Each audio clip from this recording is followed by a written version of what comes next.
1 घंटे तक दहशतगर्द वहाँ दहशतगर्दी करते रहे, ठीक है। वहाँ तक 8 लाख फौज में से कोई नहीं आया, और जब आए तो 10 मिनट के ऊपर पाकिस्तान पे इल्ज़ाम लगा दिया। फॉर्मर पाकिस्तानी क्रिकेटर शाहिद अफरीदी का ये वीडियो पहलगाम में हुए टेररिस्ट अटैक के कुछ दिनों बाद आया। 22 अप्रैल को पहलगाम में एक कायराना टेररिस्ट अटैक हुआ, जिसमें आतंकवादियों ने 26 सिविलियंस को उनका नाम पूछ कर धर्म के आधार पर गोली मार दी। इस आतंकवादी हमले के बाद भारत सरकार ने पाकिस्तान की तरफ एक कड़ा रवैया अपनाया। इंडस वाटर ट्रीटी को सस्पेंड कर दिया गया और फिलहाल नौबत मिलिट्री एस्केलेशन तक आ पहुंची है। सीसीएस की मीटिंग में प्राइम मिनिस्टर मोदी ने इंडियन आर्मी को फ्री हैंड दिया, रिटेलिएशन का मोड और टाइम डिसाइड करने की इजाजत भी दी। लेकिन इस वक्त सोशल मीडिया पर एक और बवाल चल रहा है। पाकिस्तानी क्रिकेटर शाहिद अफरीदी और इंडियन क्रिकेटर शिखर धवन के बीच सोशल मीडिया पर एक जंग छिड़ी हुई है। दरअसल शाहिद अफरीदी का एक वीडियो, जिसमें शाहिद अफरीदी ने इंडियन आर्मी के ऊपर सवाल उठाए और पहलगाम हमले को लेकर भारत के ऊपर उल्टे बेहुदे आरोप लगाए। 1 घंटे तक दहशतगर्द वहाँ दहशतगर्दी करते रहे, ठीक है। वहाँ तक 8 लाख फौज में से कोई नहीं आया, और जब आए तो 10 मिनट के ऊपर पाकिस्तान पे इल्ज़ाम लगा दिया। तो आई मीन कि खुद ही ब्लंडर्स मारते रहते हैं, खुद ही लोगों को मरवा देते हैं, फिर उनकी वीडियोस दिखाते हैं कि नहीं वो तो जिंदा है। तो आई मीन इस तरह का ना करें। हमने हमेशा देखिए, दहशतगर्दी आप किसी कोई भी मुल्क, कोई भी मज़हब सपोर्ट नहीं करता, और हम तो हमेशा अमन की, पाकिस्तान हमारा दीन इस्लाम अमन का पैगाम देती है। हमेशा हमने हमेशा इंडिया के साथ अच्छे ताल्लुकात बनाने की कोशिश करते रहे। हम लोग हमेशा, हमें काफ़ी थ्रेट्स मिलती रही वहाँ से। टूर से पहले हमें ये भी नहीं पता होता था कि हम जाएंगे कि नहीं जाएंगे। वर्ल्ड कप अगर आपको 16 को याद हो, हम लाहौर में ही थे, हमें तो पता ही नहीं था। मैं एज ए कैप्टन लीड कर रहा था टीम को, तो मुझे तो पता ही नहीं था कि हमने हमारी फ़्लाइट होनी है कि नहीं होनी। तो आई मीन स्पोर्ट्स जो है ना, वो हमेशा मैं बात करता हूँ कि स्पोर्ट्स डिप्लोमेसी हमेशा बेस्ट रहती है।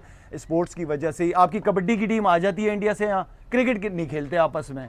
तो करना है तो फिर पूरी तरह बंद करो, अगर चलना है तो पूरी तरीके से चलो।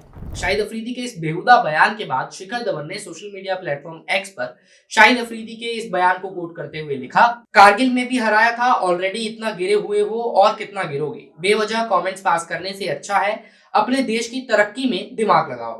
हमें हमारी इंडियन आर्मी पर बहुत गर्व है। भारत माता की जय, जय हिंद। शिखर धवन के इस बयान पर शाहिद अफरीदी ने भी उनको रिप्लाई किया। पोस्ट का कैप्शन शाहिद अफरीदी ने रखा है, छोड़ो जीत हार को, आओ तुम्हें चाय पिलाता हूं शिखर, #फैंटास्टिक टी। अब शाहिद अफरीदी के इस कैप्शन के पीछे का कॉन्टेक्स्ट आप समझेंगे तो आपको समझ आएगा कि शाहिद का ये पोस्ट दरअसल कितना भद्दा है। साल 2019 में हुए पुलवामा हमले के बाद इंडियन आर्मी ने बदला लेने के लिए बालाकोट में एयर स्ट्राइक की। उस स्ट्राइक के दौरान विंग कमांडर अभिनंदन का प्लेन पाकिस्तानी टेरिटरी में क्रैश हो गया, जिसके बाद अभिनंदन कुछ घंटों तक पाकिस्तान में रहे और फिर भारत की तरफ से बनाए गए दबाव के बाद पाकिस्तान को अभिनंदन को वापस भेजना पड़ा। लेकिन इस दौरान विंग कमांडर अभिनंदन के कुछ वीडियोस पाकिस्तानी मीडिया में सर्कुलेट किए गए। उसी में से एक वीडियो था जिस वीडियो में विंग कमांडर से पाकिस्तानी आर्मी के लोग कैमरे के पीछे से सवाल करते हैं कि आप कहाँ रहते हो और आप क्या जानकारी हमें दे सकते हो, जिस पर विंग कमांडर ने जवाब दिया कि I live in down south. ये जवाब देने के बाद उन्होंने चाय का एक सिप लिया और इस सिप के बाद कैमरे के पीछे से किसी ने सवाल किया, how is the T? Wing commander ने जवाब दिया, टी इज फैंटास्टिक। उनका ये स्टेटमेंट पाकिस्तान में एक मीम मटेरियल बन गया। इस फैंटास्टिक टी को लेकर अभी कुछ दिन पहले पाकिस्तान हाई कमीशन के बाहर भी एक पोस्टर दिखाया गया था, जिस पोस्टर में विंग कमांडर अभिनंदन की तस्वीर लगाई गई थी और फैंटास्टिक टी वाले बयान को लिखा गया था।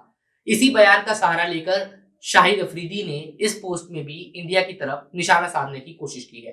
लेकिन शाहिद अफरीदी के इस पोस्ट के नीचे इंडियन फैंस ने पाकिस्तान को एक बार फिर से पाकिस्तान का इतिहास याद दिला दिया। लोगों ने 1971 में हुई जंग की वो आइकॉनिक तस्वीर पोस्ट की, जिस तस्वीर में पाकिस्तानी सेना ने सरेंडर किया। लोगों ने पाकिस्तान से 1971 की चाय का स्वाद पूछा, लिहाजा पाकिस्तान को 71 की चाय बेहद कड़वी लगी होगी। शाहिद अफरीदी के इन बयानों पर आपकी क्या राय है, आप हमें कमेंट कर बताइए।